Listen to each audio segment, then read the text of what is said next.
Today we are going to discuss the topic forms of teeth. Our subject is theory of machine 2. So what is the forms of teeth? Okay, in previous lecture we seen that gear terminologies. In that gear terminologies we seen the all terminologies of gear tooth. So today we are going to see the what is the profile of gear teeth.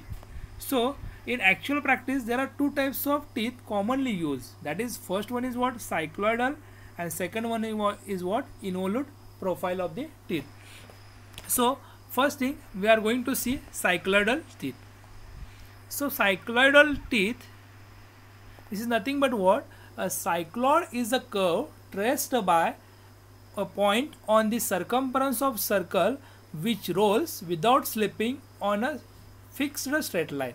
A cycloid is nothing but what a curve traced by a point on the circumference of circle which rolls without slipping on the fixed line. Okay. Again there is a two part. There is a what epicycloid is there and hypocycloid is there. So we will see first thing epicycloid. So what is meant by epicycloid? When a circle rolls without slipping on the outside of a fixed circle, the curve traced by a point on the circumference of a circle is known as epicycloid. Okay, so I will draw here figure and I will explain. Suppose this is what a fixed line. Okay, again I will draw here one circle.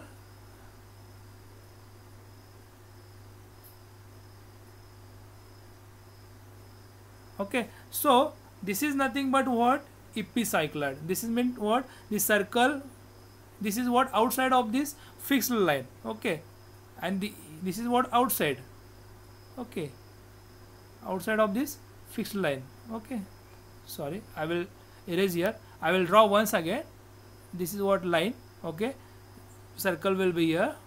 Okay, this circle rolls outside of this fixed line. Okay, and the curve is traced by a point on the circumference of circle. This is what a point. Suppose this point will be here. Okay, this is nothing what epicycloid. Epicycloid. Okay, now next hypocycloid. On other hand, if circle rolls without slipping on the inside of fixed circle, then the curve traced by a point on the circumference of circle is called hypocycloid. That means hypocycloid is nothing but what the circle rolls inside of the fixed line. Okay, and in epicycloid the circle rolls outside of the fixed line and this curve is traced. This is nothing but what epicycloid and hypocycloid. Okay, so this is what nothing but what cycloidal teeth. This is what first one is what epicycloid and second one is hypocycloid. Very simple thing will be there. Okay, and by formation of these two, that is epicycloid and hypocycloid, we got the profile that is cycloidal teeth. Okay, that means in cycloidal teeth we require two circles to form one teeth. Now see here, the circle C or this wheel C and this is a wheel D, both are rotates. This is what circle C and this is what circle D, both are rotates or rolls without slipping on this pitch line. Okay, so what happens here, this C rotates and the forms this curve PA. So where is curve PA? Here is curve what? PA curve will be here. This PA curve will be here. Okay, this formed by this circle C which rolls on this fixed line without slipping. Similarly, this forms the curve PA and this PA is nothing but what face of the tooth. Okay, so we earlier seen in gear terminology, suppose this is a pitch surface line. Okay, this is what gear tooth. So what happens here, upper part of this fixed line, this is nothing but what face of the tooth and this lower part is nothing but what flank of the tooth. So this is nothing but what PA is nothing but what face of this tooth. Okay, now next was what? The circle D rolls on this pitch line which forms the curve PB, and this curve PB is nothing but what? The flank of the tooth. Okay, so here explanation will be there. When the circle C rolls without slipping above the pitch line in the direction as indicated in figure A, then the point P on the circle traces epicycloid PA. So this point P traces this PA. Okay, now next, this represents face of the cycloidal tooth profile. Okay, now next is what? Circle D. I already explained, but I will give the statement here. When the circle D rolls without slipping below pitch line, this is pitch line, okay, then the point P on the circle D stresses hypocycloid PB. Okay, this hypocycloid PB, which represents flank of the cycloidal tooth. This is nothing but what? Cycloidal of tooth. Okay, now this curve we already seen PA and PB. The total term, that is BPA. This BPA is nothing but what? The one side of the rack tooth. Okay, the profile BPA is one side of the cycloidal rack tooth. Okay, that means we got one side of this rack tooth by combination of epicycloidal PA and hypocycloidal PB.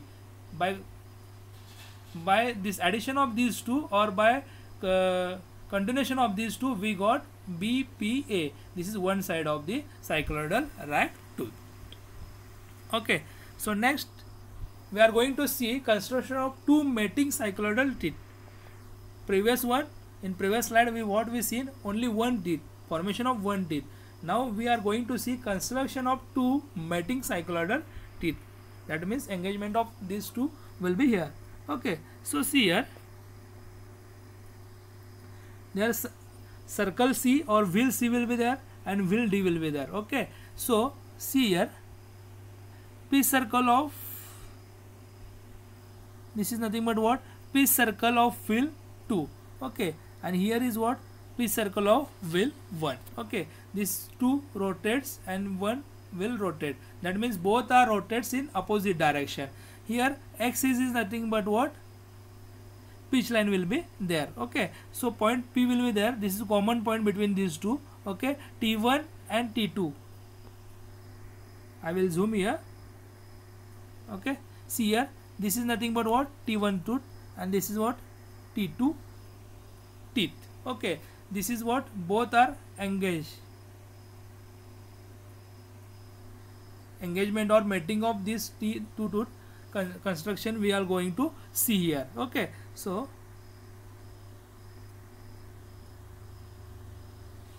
a point on the circle D, okay, will trace the flank of the tooth T1. Flank is nothing but what? The bottom of the tooth, that is below the pitch surface area or pitch surface line. Okay, so the point D, this point D, okay, will trace the flank of the tooth T1 when circle D rolls without slipping on the inside pitch circle of the wheel 1.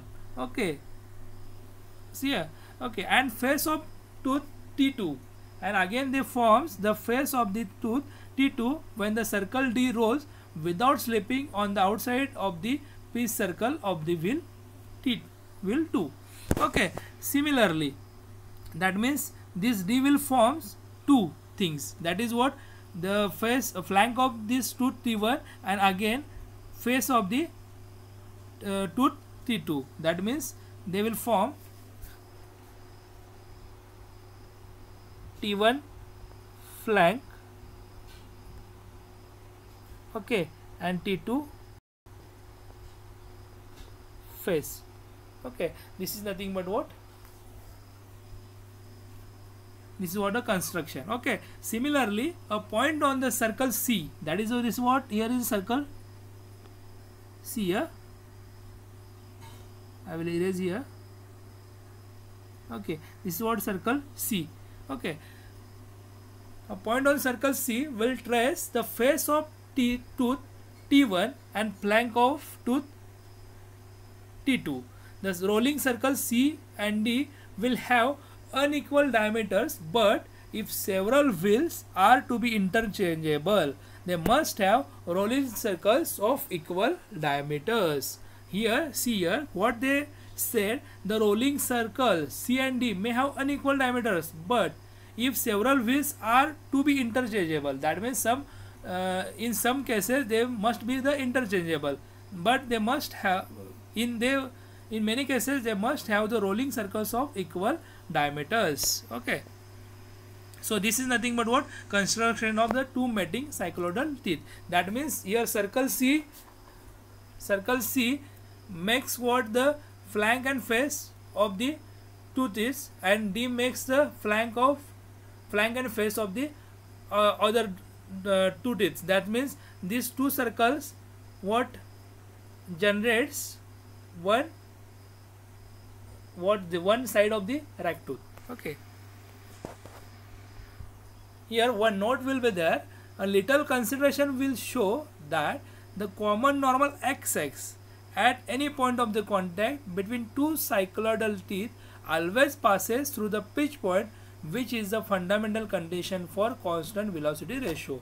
For the constant velocity ratio, what is the main requirement is that the common normal XX point will be pass through the pitch point. This is nothing but what? This is a fundamental condition for constant velocity ratio.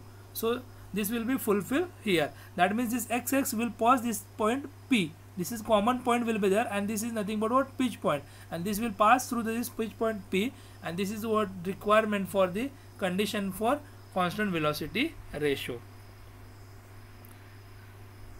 Now we are going to see involute teeth. This is most commonly used, and this is a very simple one. Okay, here in cycloidal teeth we require two circles, and here involute teeth we require only one circle. In one circle we will got this is what? Curve of the involute curve of the involute teeth or teeth. So see here, the base circle will be there. Okay, this is nothing but what? Base circle. Okay, this teeth is what? Rolling tangent will be there. This is A point will be there. Okay, so see here, the main now here circle is divided into number of parts. This is what? A here P point, here point A will be there, here P1 will be there, P2, P3. These are the circle is divided into number of parts. Okay, an involute of circle is a plane curve generated by a point on a tangent which rolls on the circle without slipping, or by a point on a taut string which is unwrapped from a reel as shown in figure. Okay, this is nothing but what? Involute teeth. So in connection with tooth wheels, the circle is known as the base circle. Okay, this is nothing but what? Base circle. See here, now construction, we are going to see construction. Let A be the starting point of the involute. This A point is what? This A point is nothing but what? Starting point of the involute. Okay, see here, the base circle is divided into equal number of parts. That is what we see in A to P1. Sorry, see here, this A to P1, this is first part. Next P1 to P2, this is second part. P2 to P3, this is third part. Okay, that means into equal number of parts we divide this base circle. The tangents P1, P2, P3 etc. are drawn, and the length P1 A1, P2 A2, P3 A2 equal to the arc AP1, AP2, AP3. So what? See here, here's tangents are drawn from this point P1, P2, P3. So I will enlarge here. Okay, so these tangents are here from this point P1, tangent is there. Okay, from P2 point is, and from point P3 tangent will be there. This tangent nothing but what? P1 A1, P2 A2 and P3 A3. These are the tangents, and the length of the tangent is nothing but what? The length of P1 A1 is equal to what? AP1. Okay, now the length of this what? P2 A2 is nothing but what? AP2, and length of this A3 P3 is nothing but what? This AP3. P3. Okay, this is the what length of this curve. Okay, now joining points of this A1, A2, A3 etc. we obtain involute curve this AR. That means if we join the point A1, A2, A3, we got this is nothing but what involute curve. Okay, this involute curve is nothing but AR. AR is nothing but what involute curve.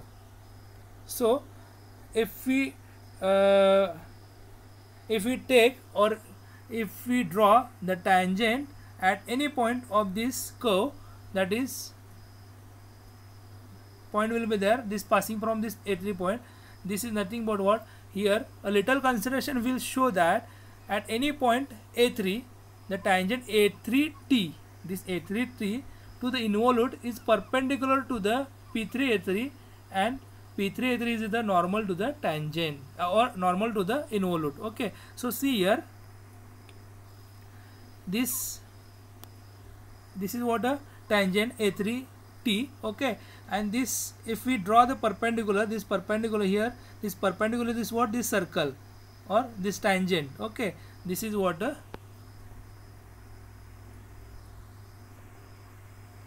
and in other words we say that normal at any point on involute is tangent to the circle. Okay, now comparison between involute and cycloidal gears. We seen that first involute gear, this is only one circle is required, and in cycloidal 2 circles will be required. So we will see the comparison between these two. Firstly, we are going to see the advantages of involute gears. Okay, so what are the advantages? See here, I will read all the advantages and explain. The most important advantage of involute gear is that center distance for a pair of involute gears can be varied within limits without changing the velocity ratio. That means we can change the center distance without disturbing the velocity ratio. This is not true in cycloidal gears, which requires exact center distance to be maintained. That means in cycloidal gears we have to maintain the center distance, otherwise the velocity ratio will be changed. In involute gears we can change the center distance without changing the velocity ratio. That means velocity ratio will not be changed after changing the center distance. Okay, again next advantage is there. In involute gears, the pressure angle from the start of the engagement of the teeth to the end of the engagement of teeth remains constant, and this is necessary for smooth running and less wear of the gears. That means the pressure angle at the start of the engagement of tooth and the end of the engagement of the tooth, this will be same, the pressure angle, and this is too much required, this is too much essential for smooth engagement of the gears. This will also good for the, this will reduce the wear of the tooth. Okay, but in cycloidal gears, what happens here? In cycloidal gears, pressure angle is maximum at beginning of the engagement and reduces 0 to pitch point and starts decreasing again and again becomes maximum at the end of the engagement. This results in less smooth running of the gears. That means in cycloidal gears, what happens at the engagement of tooth, the pressure angle will be maximum. This pressure angle will be going to decrease up to pitch point and 0 at pitch point. Again at the end of the engagement it starts going to increase and maximum at end of the engagement. Because of that, what happens? There is a less smooth running of the gears. So next advantage of this involute gears is the face and flank of involute teeth are generated by simple curve. We already seen, I already told you that the face and flank of the involute teeth are generated by simple curve, and whereas in cycloidal we seen that there are 2 circles or 2 wheels required.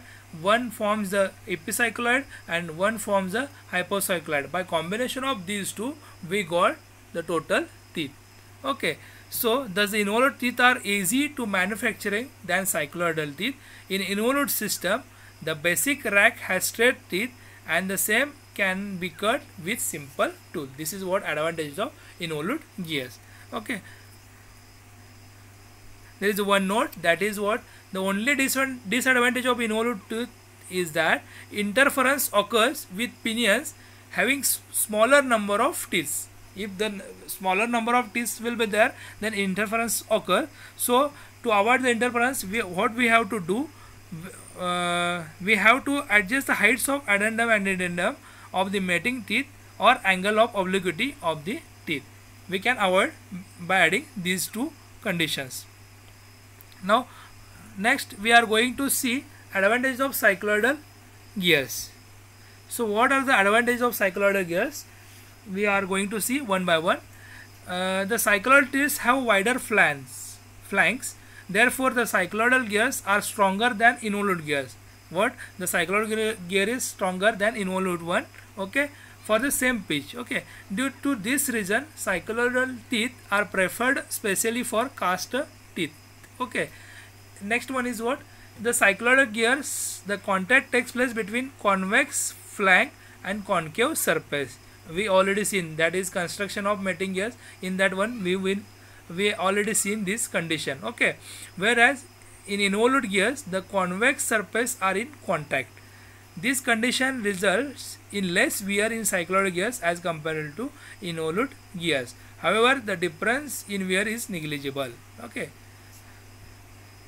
Now next advantage is what? In cycloidal gears the interference does not occur at all. We seen in involute gears what interference occurs. To avoid the interference, we seen that the addendum and addendum, height of the addendum and addendum we have to change, or angle of obliquity we have to change. But in cycloidal gears what happens? What happens here? Interference does not occur. That means this is what? Very good. Okay, though there are advantages of cycloidal gears, but they are overweighted by the greater simplicity and flexibility of the involute gears. This is nothing but what advantages of cycloidal gears. Now next is what? We are going to see system of gear teeth. There are standard gear system will be there. There are 3 or 4 types of standard gear systems. Okay, we are going to see one by one. First is what? 14.5 degree composite system. Second is what? 14.5 degree full depth involute system. Third is what? 20 degree full depth involute system. And fourth is what? 20 degree stub involute system. So what is meant by we are going to see one by one. 14.5 degree composite system. These gears are used in general purpose. It is stronger but has no interchangeability. The tooth profile of this system has cycloidal curves at top and bottom and involute curves at the middle of the portion. Okay, this is what 14.5 degree composite system. This is what composite means, combination of both. Okay, what is the combination? At top and bottom what cycloidal curve is there, and at middle portion what involute curve will be there. This is nothing but what? Composite system. And these teeth are produced by produced by formed milling cutters or hobs. Now next is what? 14.5 degree full depth involute system. So the tooth profile of 14.5 degree full depth involute system was developed by use with gear hobs for spur and helical gears. This is what? For spur and helical gears. Now next is what? 20 degree full depth involute system. Okay, so the tooth profile of 20 degree full depth involute system may be cut by hobs. Okay, the increase of pressure angle from 14.5 degree to 20 degree results in stronger teeth. So what is the main reason is what? This is a stronger. Okay, so because the tooth acting beam is wider at the base. This is at the base. This is a wider. Now next is what? 20 degree stub involute system. The 20 degree stub involute system has a strong teeth to take heavy loads. This is used where heavy load application will be there. Okay. The standard properties of gear system. This chart is too much essential. This will be asked for your GATE examination, again your competitive examination. We will discuss one by one. Here see here. There are the terminologies. Addendum will be there, dedendum will be there, working depth will be there, minimum to total depth will be there, tooth thickness will be there, minimum clearance will be there, and fillet radius will be there.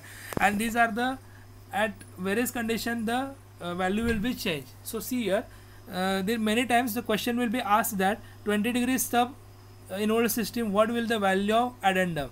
So what is the value of addendum for this one? So I will enlarge here. Okay, so what is the value of 20 what is the value of addendum for 20 degree stub in OLED system? So value will be here 0.8 meter. So this is a standard one. Okay, so please refer this chart. The addendum value for 14.5 degree composite or full depth 1 meter will be there. 20 degree full depth in OLED system 1 meter will be there, and for 20 degree stub in OLED system 0.8 mm. So again dedendum will be for first to 1.25 meter, and for 20 degree stub in OLED system 1 meter will be there. Okay, again working depth for the first 2 meter, and for the last one 1.6 meter. This is what standard properties. Okay, and by using the standard properties, the gears will be manufactured. Okay, thank you for attending this lecture. Thank you very much.